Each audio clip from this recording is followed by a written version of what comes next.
So ito, tuloy tayo rito sa magandang talakayan natin. Huwag natin patagalin. Etong mainit na usap-usapan ngayon na ito kasi mga Duterte supporter parang hindi pa nakakain ng tanghalian kanina.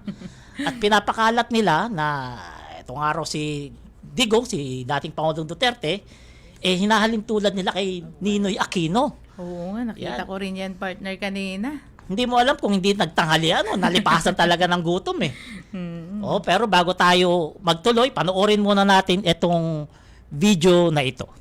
Gusto niyang umuwi. Sinabi ko din sa kanya yon pa. Sabi ko, yung kagustuhan mo na umuwi, yan din yung katapusan ng buhay mo. Magiging Ninoy Aquino Jr. ka. At sinabi niya sa akin, sabi niya, kung ganyan ang kapalaran ko, then so be it.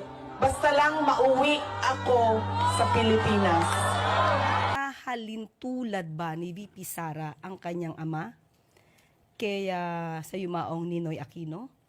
Parang hindi po natin nadinig noon na inahilintulad ni dating Pangulong Duterte ang sarili niya kay Ninoy, kung hindi kay Hitler.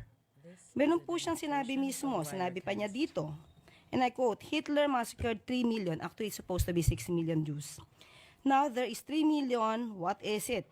3 million drug addicts in the Philippines. There are. I'd be happy to slaughter them. At least if Germany had Hitler, the Philippines would have me. So napakalayo pong ipakumpara ang sarili o ikumpara ang dating Pangulong Duterte kay Ninoy Aquino na hindi nagkaroon ng anumang record ng mass murder or crimes against humanity. Mas ninais po ni dating Pangulong Duterte na inkumpara ang sarili niya kay Hitler. So, yun na nga, partner. Teka, bago tayo magpatuloy, basahin ko muna itong comment ng isa nating kababayan na nanonood. Sir, kalokohan po yung pinagsasabi nila. Puro drama lang po yung kampo ni Duterte.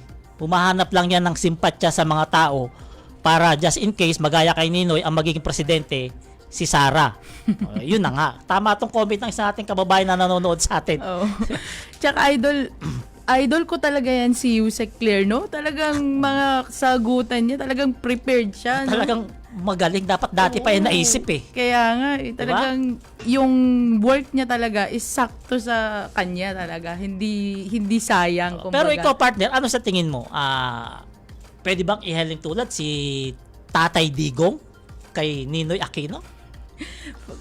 Ngayon, partner, parang malabong ihalin tulad natin yan sa kay Tatay Digong. Tsaka yung sinabi nila na manininoy Aquino siya, sinabi na nila yan nung pababa siya galing Hong Kong Yan yung mga nag-trending na mga news na pag daw bababa si Tatay Diggs, baka nga mayan tulad. Pero hindi naman nangyari, kaya isang patunay na naman na fake news na naman yung mga binalita ng mga kasama natin.